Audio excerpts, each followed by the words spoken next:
Okay, and here's Jackie Turner. Again, thank y'all so much. So, yeah, when we were doing this, can y'all hear the music? No. Okay, that's okay. It did make me think of the "You Got a Friend in Me" song from Toy Story. I will save your ears from my horrible singing, but maybe you can have it humming along in the back of your head as an earworm for the day. And that's what we're going to be talking about. What can we do to make sure that we have healthy friendship groups, and how can we be a positive friend to those that we care about?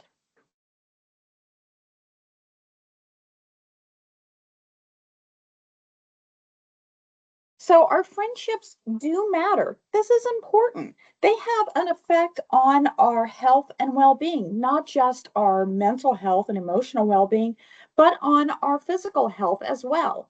So just remember, there are so many things that are out of our control. I can't control the weather. I can't control a lot of things, quite frankly, that may happen at work.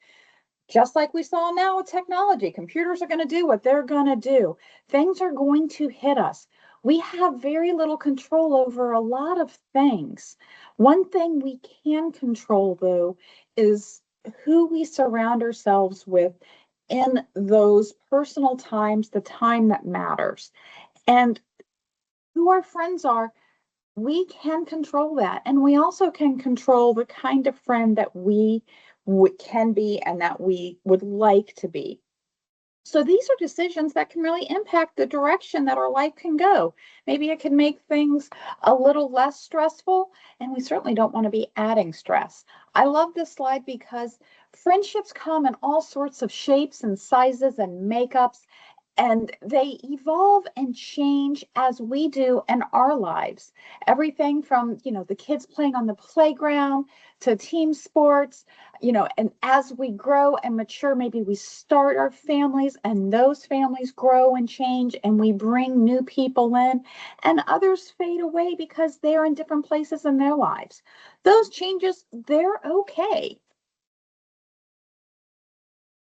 So we like to think friendships are really important. Now, this is something that is a particularly strong in our American culture. So there was a study done by the Pew Research Center. They did a survey out there, and it said that 61% of adults in the US, they said that having those close friendships, they're extremely important or very important for them living a full life. Now, think, okay, that makes kind of sense. No biggie there. What was really interesting about this study, though, is that that measure, that 61%, that was higher than what they were saying about the importance or very important nature of marriage, 23%. Like, marriage, whatever, that can come and go. But my friends, that's my core. Having children, 26%, or having a lot of money, only 24%. So that's just, on average, those things, only about a quarter of American adults were saying those things are really important for me having a fulfilling life. But friendships, that's something else. That was core to us. I like to say that we all need a tribe.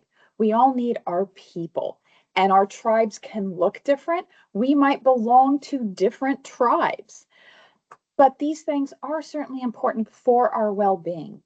And it's not just because it makes us feel good. And what is that all about? There's some science behind this. So, how this happens is it with that support that friendships provide, with helping us to reduce stress, it also is impacting our brain. There is connection to that cognitive function and living a longer and healthier life. So there are studies out there that are suggesting that people with larger social networks and who have more frequent social activities, they tend to have better cognitive function. So when I learned this, my first thought was, if anyone's been to an assisted living facility or a nursing home, and what do? they've got bingo, they've got the social hour, they have activity directors at these facilities that are doing some amazing work, getting the residents, getting the patients engaged with one another, engaged with activity, because we know that that connection to other people is so important to our cognitive function. They want the residents to be healthy, to be happy, to have that part of that tribe. So the bingo isn't just to keep grandma, active and doing something. That is contributing to that mental function. And having those friendships, it can be a bit of a buffer, a shield against some stresses that helps our body regulate our stress response. So what happens when our bodies hit that into that stress response mode? We might get anxious. You might feel like you're breaking out in a sweat. I know what will happen to me is I feel like I'm getting warm and flustered. It's like the back of my neck all of a sudden starts feeling extra hot. That stress response, the heart gets racing. So if we have those positive connections and relationships with others, that's going to help our body lessen that stress response. So it could help you when you're thinking, what's the point of this? What's the purpose? Go back to science. So understanding that the neuroscience behind these friendships and actively, deliberately, consciously engaging in cultivating these meaningful relationships, this is truly important for your well-being, not exactly just a lot of fluff kind of thing. So that emotional support that happens during difficult times, hard times are hard enough as they are. Doing it alone is not for the faint of heart. If you can have someone, a trusted ally on your side, at least to be that sounding board, they don't have to solve the problems, but if they can just be there to let you vent, cry, yell, give you a cookie, whatever it might be, that is so incredibly important. So what we're doing is when we're engaging in these meaningful conversations and activities, it stimulates that cognitive function. It gets the brain going in the right direction here. And this is what we're seeing is those studies are showing that those socially active people, they're not going to have that cognitive decline as they age, which means we're going to be living longer and living a better life as we are living longer. So what happens on the flip side when we don't have that tribe, when we have those weak or not very connected or consistent social connections, those folks, they are more likely to not live as long of a life. And they are even showing that those risk factors are more than smoking. So we already know how detrimental smoking is to our health. So they were saying in 2021, now, of course, this was COVID, but these numbers were showing a decline even pre-COVID. 12% of US adults said they did not have any close friends, and that was up from 3% in 1990. So in that 30 years, it's almost like sort of here's a generation that has become more disconnected. Tracy and I, we work a lot with young people in the colleges that we serve. And we hear so often from the students that they are lonely. And it's so interesting because I might be on a college campus working and engaging with groups of young people, and they're surrounded by people. So they're in their physical space, but they're not in their emotional space. So here are students who are surrounded by hundreds of their peers, yet they feel lonely and they feel like they are very much alone. So these are things that we really need to be proactive about addressing. And it reminds me again of, and now I'm seeing a correlation. I was going to say that Tom Hanks movie, Castaway, where he was on the island and he had the volleyball that he named Wilson.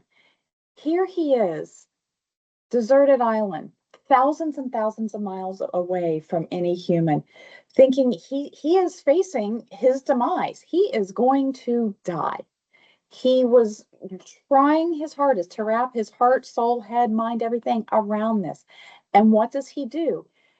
He makes a friend, quite literally makes a friend, has that volleyball and names him. Well, we know, of course, the brand name of the ball is Wilson, but he puts a face on it. And he talked to Wilson. He argued with Wilson. He was engaging in relationship with Wilson. Wilson was there to support him. And when Wilson floated away and wasn't there for him, he gave up. He's like, I'm it. This is it. I'm just going to float away on this raft. And that's that. I've lost the one thing that I have left, and that was Wilson. So these friendships are truly impactful and important for our well-being on so many levels. So not to be the Debbie Downer here, but there is good news. Just like Tom Hanks did in Castaway, and kind of funny that I talked about the Toy Story movie earlier when we kicked things off, and I realized, well, geez, Tom Hanks also played the voice of Woody. So there's some movie trivia thrown in with you today, folks. So they can be maintained, they can grow, change. New friendships can be made at any age. Building and maintaining these, it can be challenging. Completely understand that, particularly when you move and you find yourself maybe in a different area or a different environment and things change in our different life stages. But you can make new friends even in different times that we can find ourselves in. So what can happen is changing our definition of what a friend is or a friend group is and managing our expectations of what that looks like, that can help us become more open to bringing new friends into our lives. So one of the important things to remember about this, your friend group, your friend circle, or anyone that you engage with like that, it doesn't have to look like mine or Tracy's or anyone else's. Your friend group is just that. It is yours. And it also doesn't have to look like it did 5, 10, 15, 20 years ago. If you were used to having friend groups to where you talk to them every day after work, and life just isn't functioning that way, and you're finding yourself having to adapt, that's okay. Give yourself permission to have that flexibility to allow your friend groups to take on a different look and a different feel. It will help you be able to introduce that support that you can need, because I think one thing, as we saw in COVID, we can't continue behaving and conducting ourselves in the same manner we have all the time and expecting it to continue and work in the new way in the new world. It's just not going to work that way anymore because we live different lives. So how can we look at strategizing some ways to cultivate some healthy friendships and not just bring them about, but maintain them? The biggest thing for me, and I think as we age, we really embrace this. I know Tracy and I, talking with different groups, have certainly noticed this. There is such value about prioritizing quality over quantity. You have those few core people. So focus your effort and energy on building those few deep, meaningful relationships and connections rather than a big group of superficial, surface level connections, because it's those quality friendships that are going to have that more significant and impactful um, impact on your brain health, on your well being, and just in how you approach friendships and being a friend your own self. Another very important thing is to be present. Now, this is certainly hard in our digital world because we are so distracted with social media. And are those social media engagements truly friendships? I'm going to leave that for you to decide for yourself. But when you are together with your friends, make a conscious effort to truly be present. Put down the phone, remove yourself from the distractions, be there live and in person for them. And that might also be where I can't be live and in person for my friend that's up in Indiana right now, but I can be messaging her, I can call her. I know that we all have some relationships with people that mean so much to us that we might not hear from them for a couple months, and then we start exchanging some funny memes and social media posts and videos, and we communicate and keep those things going like that. And sometimes those are the things that need to keep me going and warm my heart. Like I was saying, my friend in Indiana, she's taking her oldest son to college tomorrow, moving into the dorms. So she is really struggling in all sorts of areas right now. I can only imagine how that could feel for her. So I'm there for her. And my job in the friendship circle is I'm the jokester. I'm the one to be cracking the jokes, trying to find the funny, lighthearted part of all of this, because I'm not a parent and she has a lot of mom friends. And I am more that cool aunt friend. So I bring that energy to her right now because that is what she is needing in this time in her life. Let me do that. That's the way that I'm showing some empathy and some compassion for her. Do I know what it's like to move a kiddo into the dorm? No, I don't have kids. I've never been there. But I am feeling very empathetic for her, trying to be there for her, show that support, give her a safe space to breathe, to cry, to laugh, to have all of those emotions without judgment.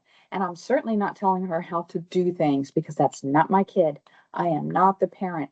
I'm just there to make sure that she is okay because I know she's going to make sure that her kiddo is okay. And what we do is we engage in some shared activities.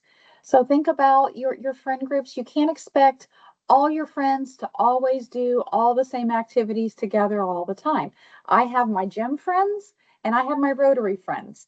The two do not cross whatsoever. Those are two completely different activities that the people in one group have zero interest in engaging in with for doing the other activity and vice versa. And that's okay. But we do engage in those shared activities and we stay consistent. If you haven't heard from someone in a while and it's kind of weighing on your heart, drop them a line, give them a call, quick text. How you doing? What's up? Haven't heard from you in a while. You okay? Check in with them however you can because they might really be hectic and busy, or they might really be struggling and in need of just that check in. How's it going? That how's it going can go so incredibly far. And I know this sounds crazy. We're grown-ups. We're allowed to do that these days. We can talk to strangers.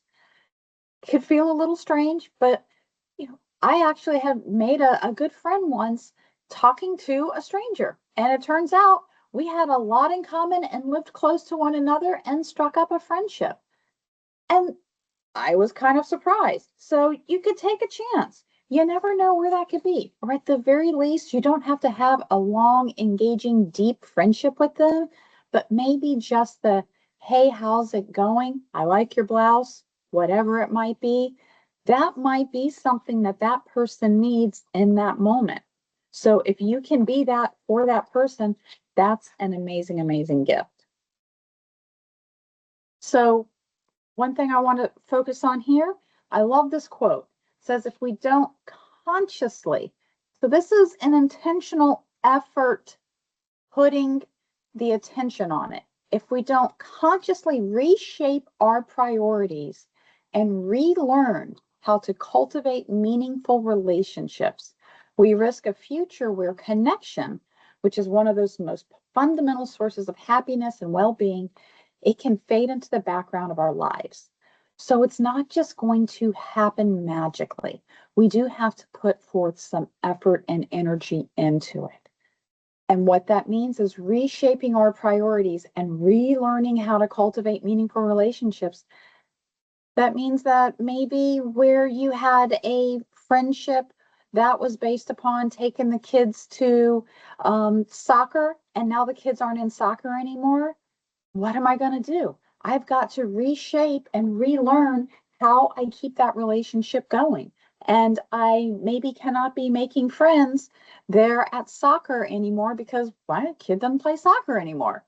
And the women have moved away, whatever that might be. So you have to make that effort because the universe isn't always going to throw the most perfect best friend match for you in your lap without you doing something. And that person isn't going to stay in your life if we're not also doing something to engage in it. Like I was saying in the previous slides, where we're prioritizing the quality of those friendships over the quantity. Are we truly present? Are we there when they are having those moments? Are we celebrating in the joys? So, just as important as it is to be there when that person might be struggling, it's just as important to be there and celebrate their wins. So, when she is all excited that he comes home and has good report card, God willing this kid does well in school, or has something fun or successful, comes back to Thanksgiving with all the laundry, um, let's celebrate those wins, be there for them in those times. So how many friends should I have? What's the magic number? Well, there's no magic numbers in things, but again, looking at the research, it is showing again that quality over quantity. Most people have about 3 to 5 very close friends. So they might have then, as we have those close friends, and then it expands to 10 to 15 people in their circle, and then maybe 100 to 150 acquaintances in that social network. That's when you're talking, you know, a coworker that you might see on occasion or go and, are part of a monthly meeting with, or a neighbor that you see at the 4th of July fireworks, those kinds of circles. But those close friends, again, it's that small number, focusing on the quality. That's where you're going to get the happiness from. So Oprah, we know Oprah, and we all know who her best friend is, Gail. So she says that she has only 3 close friends. And even the younger generation, Selena Gomez, she says she has 3 good friends. And these 3 are who she can tell everything to. Now, on the flip side, hate to be the negative Nancy here, but there can be some toxic friendships. And it's okay. Remember that the expression is, that the people come into your life for a reason, a season, or a lifetime. If someone's season has passed, let it pass. You have to do what's best for you. If you feel like they're teasing you or insulting you regularly, you're not getting that support. They want all of your attention, where you're like, I have 3 or 4 good friends, but this one is constant with it. They become very jealous if you're spending time with another person or doing something without them. That possessive feeling, which then often can turn into where they are always the victim. The woe is me, poor me, poor me. That's exhausting for you. And I'm certain if you're anything like Tracy and I, you are a busy person. We only have the 24 hours in a day, and you don't need to or want to, and you do not deserve to have to spend all of that time on someone that is going to always be that victim who's taking all of that time and attention away. Maybe they're pressuring you into doing things you don't want to do. So I think peer pressure, it's not just a kid, teenager kind of thing. That can certainly happen in our adulthood. So it's okay to say no. It's okay to put up those boundaries, to walk away, to step away. And that means, that protecting your boundaries. Are they disrespecting your boundaries? We're not going to do that. I'm not going to have you talk to me that way. I'm not going to have you talk about my family that way. Respecting your boundaries. There are things that I'm going to do and things that I'm going to accept. And then there's a line. You know where that line is because you draw it, and you have full permission to draw that and stand firm to it. The jealousy of the other friends, that goes along with wanting all of your attention and getting jealous over time you might spend with other friends or with your family or your work or whatever it is that you're engaged in. And things don't always have to be 50-50. The balance of things isn't always going to balance out. But when you feel that you are giving, and there's nothing coming back in return. And by what I mean of the giving and the give and the take and what you're receiving, it's not necessarily something that's monetary, or we're not going to keep track of, well, I spent 3 days with her and she only called me once. We're not going to be clocking up the hours. What are we giving emotionally? What are we giving of ourselves? And if it's feeling way off balance and way out of line, give yourself permission to walk away. You deserve to have what is best and most healthy for you. And our friendships at work, they matter as well. It increases our job satisfaction. It reduces that stress. Work is giving us enough stress as it is. Thank you very much. We do not need coworkers and friends to be adding to it. Our computer can do it just enough on its own. We don't need other people. They can also motivate us, be like, you did a great job on that report. Fantastic. Oh, I don't know if I should put in, my application for that promotion. Absolutely. Go for it. You've got this. Can make us feel more productive. And if you are in leadership, we like folks to have those friendships and those connections at work because they have found their tribe and they're not going to leave their tribe. Theoretically, it can help reduce some turnover. And everyone knows that we work better when we're in that positive environment. So I just want to close you out here today and give you a moment to reflect on how you may want to take that time to invest in your friendships. It is an absolute necessity. You are not wasting time. You're not dawdling. You're not doing something that's not productive. It's the most productive thing you can do is to invest the time, effort, and energy into your friendships. So I certainly encourage you today, if there's someone that's on your heart or on your mind that maybe you've been thinking of as we've been talking through these things today, give them a message before the end of the day. Just say, checking on you. How you doing? Or even if it's someone that you talked to just yesterday, send them a message and say, hey, thank you for being my friend. I appreciate you. Sometimes we need to actually hear that. So I certainly hope that you can do it. I'm going to do that my own self, going to check in on my friend in particular, making sure that they're packed up for the dorms. Check in on one another and check in on yourself. So Tracy, I think we can stop our recording.